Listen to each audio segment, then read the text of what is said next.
Good day. My name is Light Animation, and welcome to Light Transforming Message.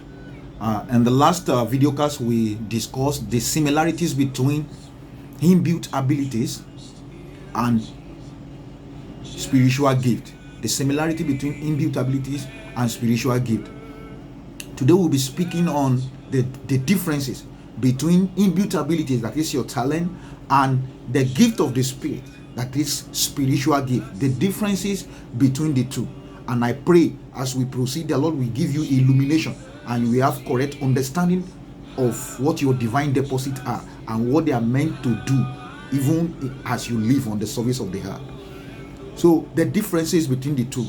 Now, the first one is, let's discuss the inbuilt abilities. The inbuilt abilities.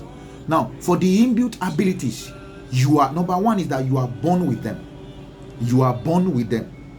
That is, you at the point of is their abilities that you came with, and that's why we call them inbuilt abilities. That is, abilities that you are designed and formed with.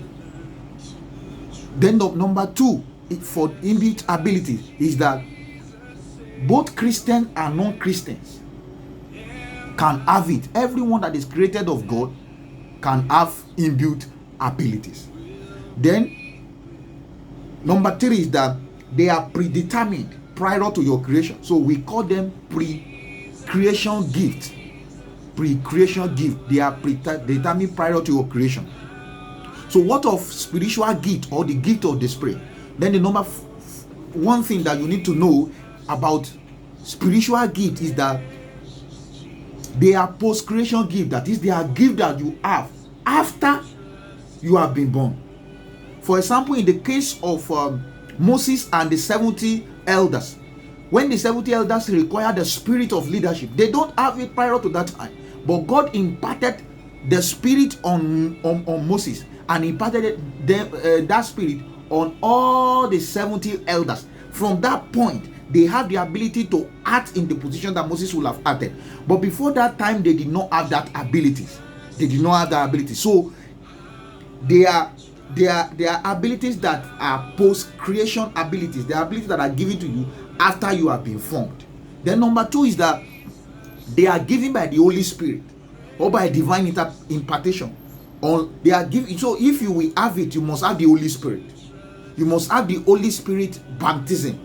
If you will have the spiritual abilities, you must have the Holy Spirit baptism, because they are given by the Holy Spirit. They are given by the Holy Spirit. Number three is that you can only be imparted after rebirth. You can only be imparted after rebirth. Unlike the inbuilt abilities that both Christian and non-Christian can have, only Christian who has been regenerated, only people who have given their life to Christ, these are the people that have access to have the spiritual gift.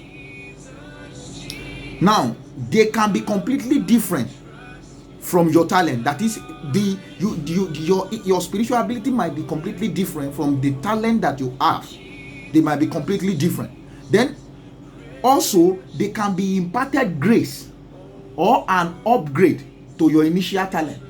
They can be imparted grace or an upgrade. That means if you have the ability to teach before, it is possible that what the Holy Spirit will do when you are now born again and you have the Holy Spirit, what the Holy Spirit will do is that He will give you the grace and make an impartation upon that your talent, and you will be able to use it for the fulfillment of your destiny. So it can be an upgrade or an impartation or a grace to your initial talent.